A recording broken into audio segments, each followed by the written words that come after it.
मग मराठ्याला त्रास देता का? आरक्षण देत नाहीत. मग आपल्या विचाराचा ऐकणारा एखादा ओबीसी निवडून दिला तरी चालतो, पण मराठ्याला त्रास देणारा नाही.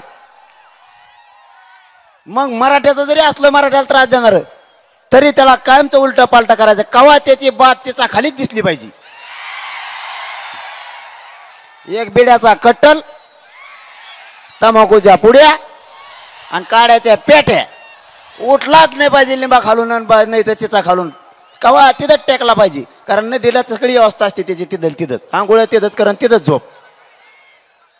माझ्या जातीच्या विरोधात जाणाऱ्याला आता सोडायचं नाही. आणि तुम्हाला एक दोन विनंती आहेत माझ्या. औ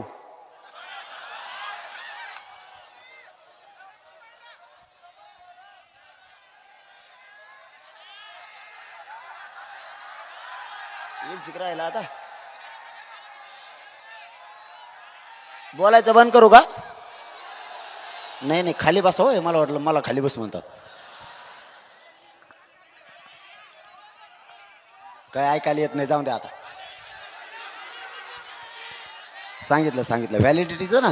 सांगितलं मी सकाळी शंभूराजे देसाई साहेबांना फोन करून सांगितलं. धाराशिवला 2 मॅटर झाले होते. एक माता माऊली मला तिथं भेटायला आली. तिचं पोरग IAS शिक्षण घेत आहे. दिल्लीला काहीतरी IAS ऑफिसर बनणार आहे. ती त्या दर्जाचं घेत आहे शिक्षण. तिला कुणबी प्रमाणपत्रात तिची सगळी भावकी निघाली आणि ती एकटीच निघा नाही म्हणजे निघून द्यायला.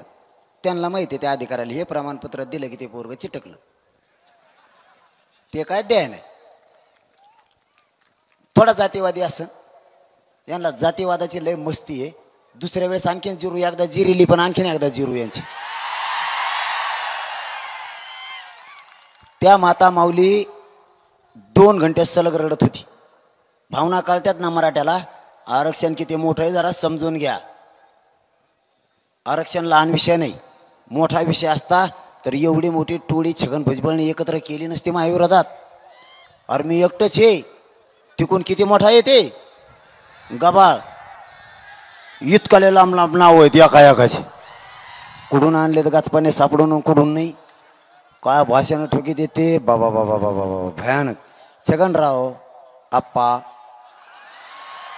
आम्ही तुला एकट्याला विरोधक मानलेलं आहे. बाकीच्यांना मानलं नाही तरी ते फडफड करते. आम्ही म्हणतो बाबा बाकीचे ओबीसीला विरोधक आम्ही मानलेलं नाही. नेत्याला धनगर बांधवाला आपल्या आरक्षणामुळे धक्काच नाही लागत. राव कसल्या अभ्यासाकडे जा म्हणा. कोणचा अभ्यासक धरून आणा तुम्ही. धनगर बांधवाच्या आरक्षणाला आमच्यामुळे धक्का लागत नाही. ते फुकट ते छगन भुजबळचं ऐकून आपलं भांडण विकत घेतात.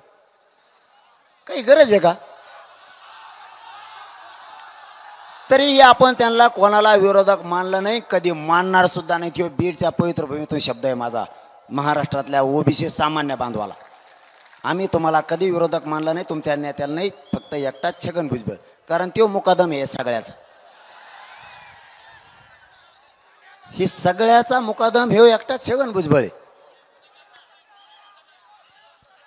यांनी ते सांगितल्यामुळं सकाळी त्या माता माऊलींचा फोन शंभूराजे साहेबांना मी रात्री सांगितलं की व्हॅलिडिटी पण द्यायचं सांगा. महाराष्ट्रातल्या पुऱ्या नोंदी सापडायच्या बंद केल्या त्या सुद्धा सांगा शोधायला. आणि काही अधिकारी प्रमाणपत्र देत नाहीत. येडे घालायला लावतोय सारखे. त्यालाही ठेप्याला आणा. नाही तर हे जे देत नाहीत व्हॅलिडिटी आणि प्रमाणपत्र हे पुरे उचला आणि तिकडे आसामला नेऊन टाका आणि दुसरे आणा. नाही तर मग आम्ही बसत असतो म्हणलं एकदा कलेक्टर ऑफिसला येडा घालून तर उठायचो नाहीत परत. जिल्ह्यात आम्हाला त्या रस्त्यावर आणू नका. शंभूराजे साहेबांनी ताबडतोब सांगितलंय. मला वाटतं या 2 दिवसात काहीतरी बदल होईल. नाही झाला तर बघू ना. मी कुठे गेलोय? मी तुमच्यासाठीच आहे. आणि हेच पोट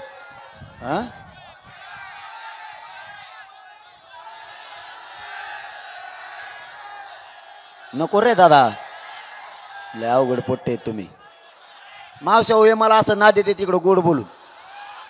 मी आपला भोळा माणूस राव. किंवा मला इथून जाऊस तर तिथं म्हणले मुंबईला जाऊ आणि तबाक ते तसे बसत आहेत. बघा हे कुठं बसले. बघा हे नमुने.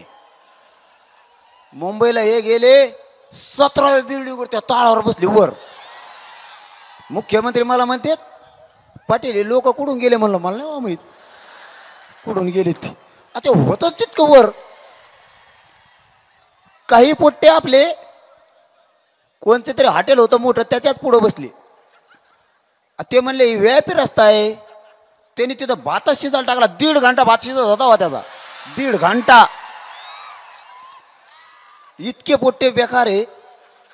त्या मंत्र्याच्या लाईनला गेले ते. ती गल्ली आहे ना मंत्र्याची एक. घर राहील त्यांच्या. ते बागड बिल्ले गोळा केलेले सगळे तिथे.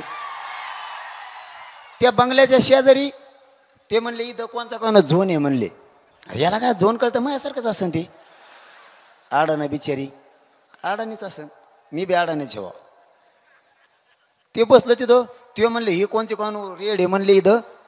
आणि इथं बसायचं नाही. इथं सगळं मंत्र्याच्या गाड्या येतात जातात. मग डांबरीवरच त्यांनी आंघोळी सुरू केली. इतका फेस लावला भयानक. 2 घंटे तर फेसच धुत नव्हता देव.